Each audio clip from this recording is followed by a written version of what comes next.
हमें तो अपनों ने लूटा, गैरों में कहाँ दम था, मेरी कश्ती डूबी वहां जहां पानी कम था। ये कहावत सटीक बैठती है समाजवादी पार्टी पर। लगता है सपा मुखिया अखिलेश यादव के ग्रह नक्षत्र सही दिशा में काम नहीं कर रहे हैं, तभी तो पार्टी का पलीता लगता नजर आ रहा है। कभी राहुल गांधी के साथ मिलकर 2 लड़कों की टीम बनी तो नुकसान उठाना पड़ा, फिर बुआ बबुआ की जोड़ी बनी तो बुआ अपना फायदा करा खुद पतली गली से निकल ली, तो कभी पिता के साथ विवादों में आने से नुकसान हुआ, तो कभी चाचा शिवपाल के साथ अनबन के चलते नुकसान उठाना पड़ा। लगता है नुकसान की भरपाई पूरी नहीं हो पा रही कि फिर से समाजवादी पार्टी पर विवादों के बादल छा गए हैं। चाहे अपने ही सपा विधायक इरफान सोलंकी हो या मुलायम सिंह यादव के करीबी आजम खान हो, अखिलेश यादव अपनी पंचर साइकिल में हवा भरने की पूरी कोशिश कर रहे हैं, लेकिन कोई न कोई बयान रूपी कील उनकी साइकिल को पंचर कर देती है। अखिलेश के करीबियों पर चर्चा आगे करेंगे, लेकिन उससे पहले खुद अखिलेश के विवादास्पद बयान ने पार्टी को बैकफुट पर ला दिया है। अखिलेश ने रामपुर की चुनावी सभा में विधायकों की खरीद फरोख्त की खुलेआम बोली लगाकर सनसनी फैला दी, तो समाजवादी बीजेपी पर विधायकों की खरीद फरोख्त का आरोप लगाती है। अब उसी के मुखिया ने खुलेआम यूपी के दोनों डिप्टी सीएम को ऑफर दिया है। अखिलेश ने चुनावी रैली में कहा है कि राज्य के 2 डिप्टी सीएम हैं, दोनों ही सीएम बनने के मौके की तलाश में हैं, तो हम उन्हें प्रस्ताव देते हैं कि 100 विधायक हमारे पास हैं, 100 आप लेकर आओ और सीएम बन जाओ। क्या रखा है डिप्टी सीएम में? यही नहीं, अखिलेश ने बोला कि ये ऑफर उन्होंने पहले भी दिया था।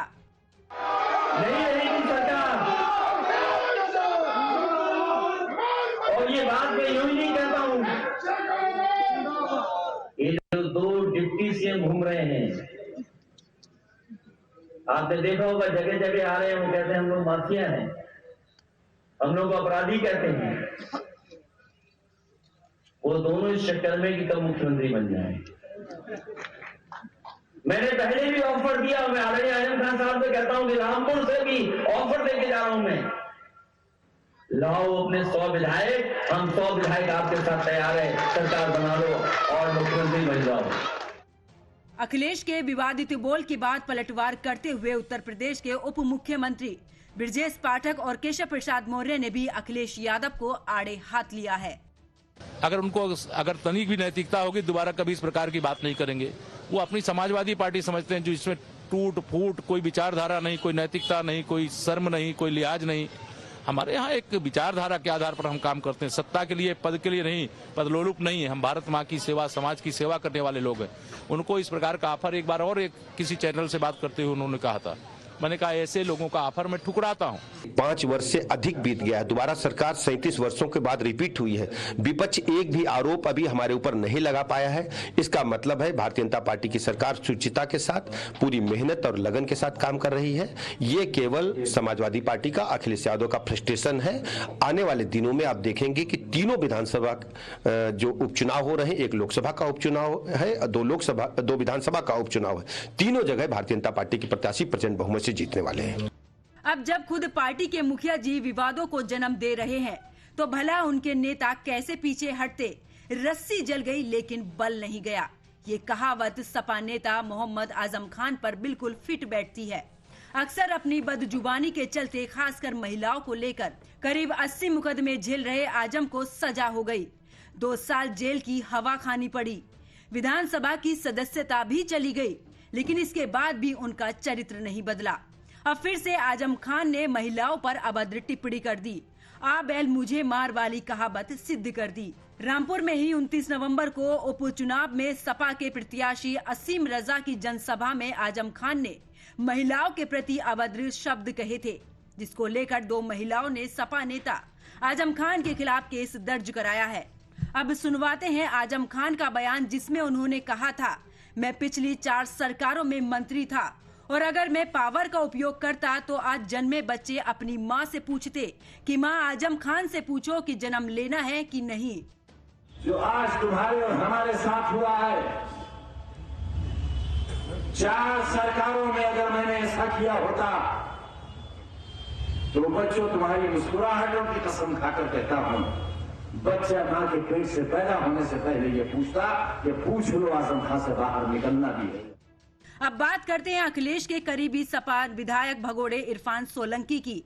तो आखिरकार पुलिस ने उनको भाई रिजवान सोलंकी के साथ गिरफ्तार कर लिया है। अब वो कानपुर कमिश्नर दफ्तर में सरेंडर करने पहुंचे थे। इरफान सोलंकी लंबे वक्त से फरार चल रहा था। कोर्ट ने उसके खिलाफ गैर जमानती वारंट जारी कर दिया था। पुलिस ने 8 नवंबर को इरफान और रिजवान पर एक महिला के साथ जमीनी विवाद के बाद उसका घर जलाने और दंगा करने का केस दर्ज किया था।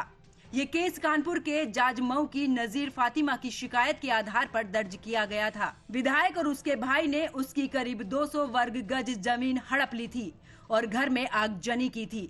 सपा विधायक इरफान सोलंकी पर अब फर्जी आधार कार्ड का इस्तेमाल कर हवाई यात्रा करने के मामले में केस दर्ज किया गया है।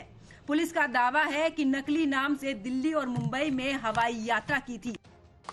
जो जाजमऊ थाने अंतर्गत मुकदमा दर्ज हुआ था, क्राइम नंबर 127/22, जिसमें विधायक इरफान सोलंकी और उनके भाई रिजवान सोलंकी मुख्य आरोपी हैं। इन लोगों को लगातार पुलिस ढूंढ रही थी। नॉन अवेलेबल वारंट भी इशू किए गए थे। कई राज्यों में पुलिस ने दबिश दी थी। आज पुलिस के अथक प्रयासों के बाद इन्होंने अपने आप को पुलिस के सामने सीपी कार्यालय में प्रस्तुत हुए। दोनों को आज को न्यायालय में प्रस्तुत किया जाएगा और की जाएगी। जो भी उनके तरफ से बात बताई जाएगी, उनके बयान दर्ज किए जाएंगे, वो भी केस डायरी का पार्ट होगा और जो भी साक्ष्य उपलब्ध हैं उसके अनुसार कार्रवाई की जाएगी।